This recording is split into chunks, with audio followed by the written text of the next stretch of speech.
Okay, welcome to the final video in the series. This is on CMAP. So it's going to be just a basic tutorial. A couple things about CMAP.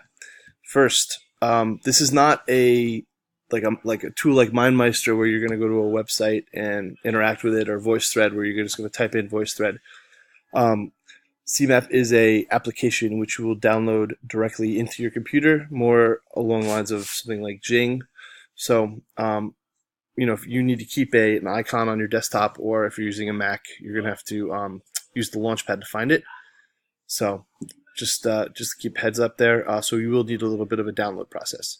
So once you have your you download it and log in, as you see here, I made just a basic CMAP about cellular metabolism.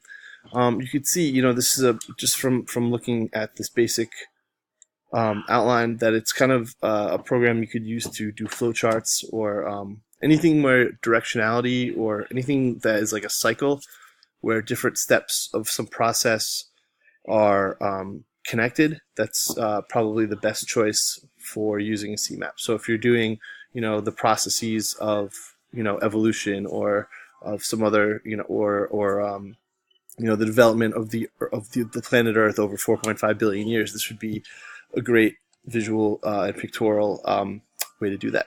So real basic, you just click to create a box. Right, so this was already existing. You can drag this to make the box bigger. You can use your style tab to alter the color of the font or of the box. To do the outline a little bit bigger if you wanted to do that. So here's font. Let's say I want to change the font to Papyrus, right? And I'm going to make it bigger because it's the it's the title. And then you just affect change to the font like you would in a normal document. Let's say make it bold. Okay. Once you've done that and have it placed, you can start indicating directionality. So you click on that that tab that was at the top of the box and drag it to wherever you want it to go. And then again, just like the font, you can alter the style of the line by clicking in that style button, and then onto the line tab. You can change the shape of the boxes into circles, right? And again, you can change the background. Your options are sort of limited unless you upgrade to the Pro version, and then you can actually upload videos to it, upload pictures and things like that. So that's what you would do, right? You would just continue to enter text and drag new relationship arrows where you see fit, and it's sort of simple, but again, there are certain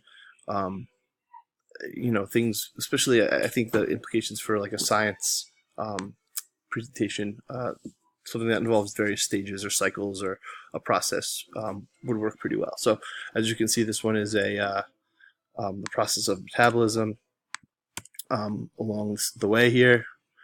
And so maybe you could use this as your, a teacher, you could use this as your notes, and then upload this to maybe even a VoiceThread, and have students assigned into groups where they explain, what inhibitors and activators have to do with the chemical process, or how a substrate leads to metabolic pathways. So they could be explaining exactly how the various stages of cellular metabolism interact with each other. And then you could add this last question, here's my thought question, where you could leave that as the last piece, and every group responds to that. So just a couple ways that I'm thinking about this could be used. All right, good luck.